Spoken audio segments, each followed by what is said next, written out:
2020년 12월 19일 토요일 성경 묵상입니다. 본문은 요한 3서 1장 1절에서 15절. 요한 3서는 책 이름이 보여주는 것처럼 요한 1서 2서에 이은 요한의 세 번째 서신입니다. 가이오라는 사람에게 보낸 개인적인 서신의 형식을 띠고 있지만 내용의 본질은 요한 1, 2서와 마찬가지로 진리 안에서 행하는 자와 그렇지 않은 자를 대비시켜 성도의 바람직한 신앙생활의 자세를 가르치고 있습니다. 1절에서 4절은 도입부입니다. 1절, 장로인 나는 사랑하는 가이오 곧 내가 참으로 사랑하는 자에게 편지하노라. 요한 2서와 마찬가지로 자신을 장로로 지칭한 사도 요한은 수신자를 가이오로 밝히고 있습니다. 사랑하는 가이오, 내가 참으로 사랑하는 자라고 하므로 가이오에 대한 요한의 개인적인 친분과 사랑이 어떠한지를 보여줍니다. 뿐만 아니라 본서에는 이 가이오에 대하여서 짧은 한 장의 기록이지만 사랑한다는 언급이 5번이나 등장을 하는 것을 봅니다. 그만큼 사도 요한이 사랑과 존경을 표하는 사람이라는 것입니다. 그런데 이 가이오라는 이름을 가진 사람이 신약 성경에는 3사람 등장합니다. 그런데 그 가운데 누구라고 특정하기는 쉽지가 않습니다. 이 가이오를 향한 축복을 우리가 2절에서 볼 수 있습니다. 사랑하는 자여, 내 영혼이 잘됨같이 내가 범사에 잘되고 강건하기를 내가 간구하노라. 이 구절은 우리에게 잘 알려진 구절 아닙니까? 성도들을 향한 축복을 갈구하는 목회자의 심정을 잘 보여주는 구절이라고 생각합니다. 특히 내 영혼이 잘됨같이 라고 하므로 가이오의 영적인 상태가 매우 바람직한 상태임을 짐작하게 합니다. 때문에 사도 요한은 이 가이오에게 내 영혼이 잘됨같이 영혼뿐 아니라 모든 일에 형통하고 강건하기를 축복하고 기도하는 것입니다. 3절, 형제들이 와서 내게 있는 진리를 정언하되 네가 진리 안에서 행한다 하니 내가 심히 기뻐하노라. 여기 사도 요한에게 와서 가이오에 대한 소식을 정언한 형제들은 5절과 10절에서 언급된 나그네와 형제라 불리는 자들입니다. 이들은 아마 사도들을 도와서 복음을 전하고 교회를 돌아보도록 그렇게 헌신하게 되는 순회 교사들을 가리키는 말로 보입니다. 이들이 돌아와서 사도 요한에게 보고한 내용이 가이오가 진리 안에서 행한다는 것입니다. 이것은 가이오가 자신이 받은 복음의 진리를 실제로 삶에서 실천한 것으로 5절에 하면 이 가이오가 순회 교사들을 영접하여서 편안히 대접을 하고 이들이 자신들의 사명인 교회를 잘 돌아보고 섬길 수 있도록 진심을 다해서 도와준 것을 가리키는 것으로 볼 수 있습니다. 사도 요한은 이 보고를 듣고 크게 기뻐하였고 4절에서 거듭 자신의 기쁨을 나타내고 있습니다. 4절, 내가 내 자녀들이 진리 안에서 행한다 함을 듣는 것보다 더 기쁜 일이 없도다. 교회를 섬기고 성도들을 섬기는 목회자 사도 요한에게는 성도들이 진리 안에서 행한다, 들은 말씀대로 순종하여 실천하는 것, 그것보다 더 기쁜 일이 없다는 사실을 재차 강조하는 것입니다. 5절에서 8절은 가룟을 향한 사도 요한의 칭찬과 격려를 보여줍니다. 5절, 사랑하는 자여, 내가 무엇이든지 형제 곧 나그네 된 자들에게 행하는 것은 신실한 일이니. 6절, 그들이 교회 앞에서 너의 사랑을 증언하였느니라. 네가 하나님께 합당하게 그들을 전송하면 좋으리로다.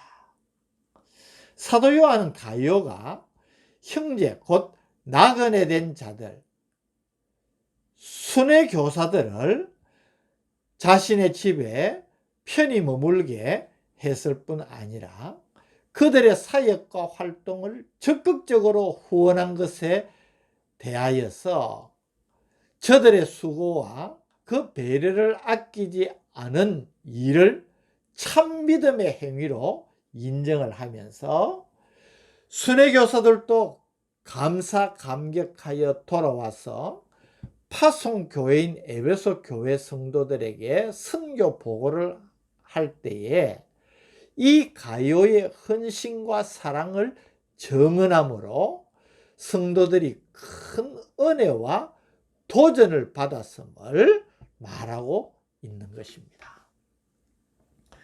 그리고 순회 교사들이 그곳을 떠나서 다시 다른 지역의 교회로 사역을 하러 갈 때에 사도 바울은 재차 이들을 가룟가 잘 돕도록, 아마도 그곳까지 가는 경비를 부담하도록 격려와 부탁을 하고 있음을 보여줍니다.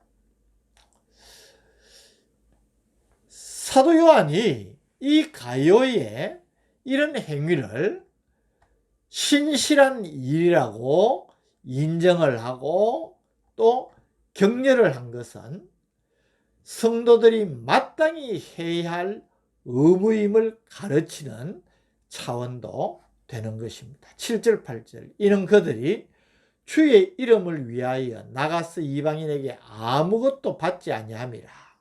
이것은 순회 교사들이 저들이 그렇게 지역을 순회하면서 교회를 섬기고 성도들을 섬기는 그 일에 아무런 보수도 받지 아니함을 보여주는 것입니다.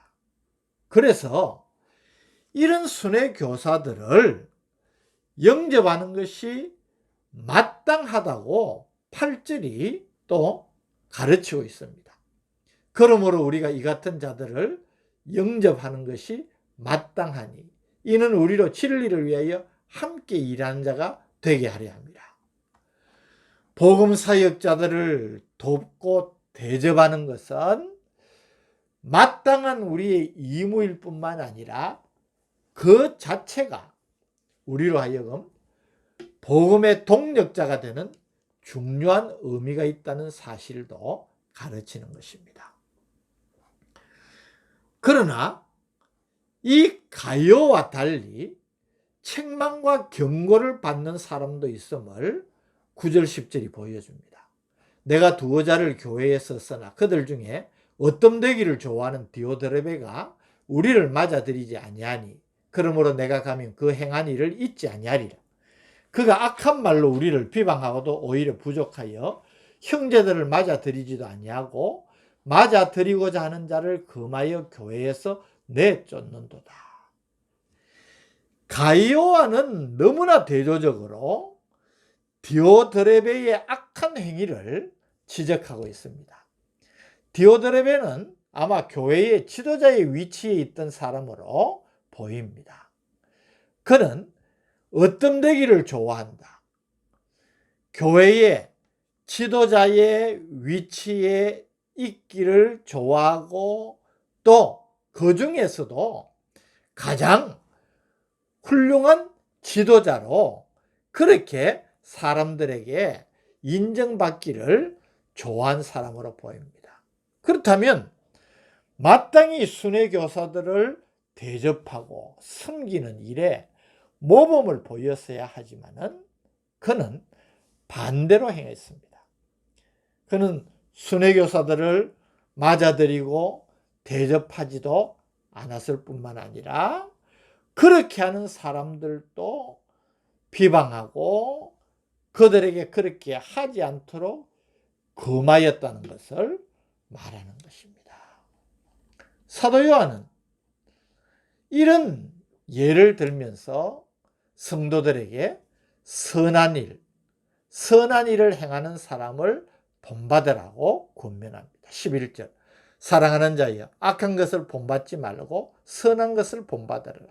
선을 행하는 자는 하나님께 속하고 악을 행하는 자는 하나님을 배웁지 못하였느니라. 12절에는 사도 요한이 데메드리오라는 사람을 청구하는 내용입니다. 데메드리오는 무 사람에게도 진리에게서도 증거를 받았으며 우리도 증언하노니 너는 우리의 증언이 참된 줄을 아느니라. 데메드리오가 어떤 사람인지 자세히는 알 수 없지만 그는 사도에게서 인정을 받은 신실한 일꾼임을 알 수 있습니다.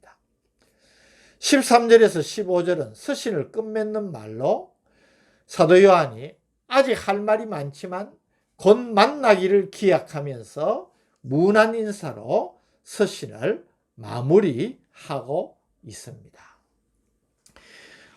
오늘도 이 사랑의 실천을 강조하는 요한 3서를 묵상하면서 가이오와 디오드레베 대조되는 두 사람을 우리들이 생각하게 됩니다.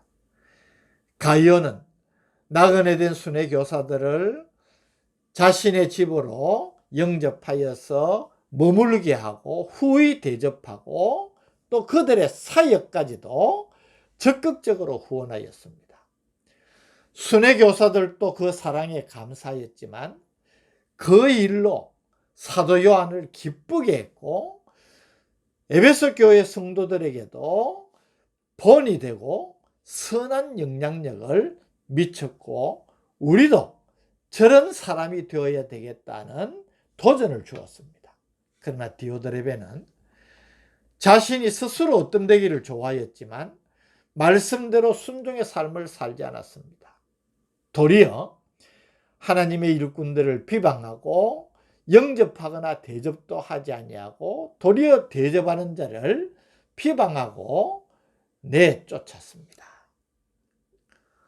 이런 두 사람을 대조적으로 말하면서 사도 요한은 선한 일을 행하는 사람을 본받으라고 권면하는 것입니다. 오늘 이 말씀을 우리들이 한번 마음에 새겨보면서 나는 어떤 사람에 속하는가 우리 자신을 한번 살펴보기를 원합니다. 나는 가이오와 같은 사람인가 아니면 행녀 디오드레베에 속한 사람인가. 주시는 말씀을 우리들이 깊이 마음에 새기면서 선한 영향력이 있는 귀한 믿음의 사람이 되기를 주님의 이름으로 축복합니다. 오늘 우리에게 또 삶의 도전을 주심을 감사합니다. 선한 일에 앞장서고 모범을 보임으로 성도들에게 믿음의 후대들에게 자녀들에게 우리도 저렇게 살아야 되겠다는 도전을 줄 수 있는 그런 삶이 되게 하여 주옵소서. 예수님의 이름으로 기도드립니다. 아멘.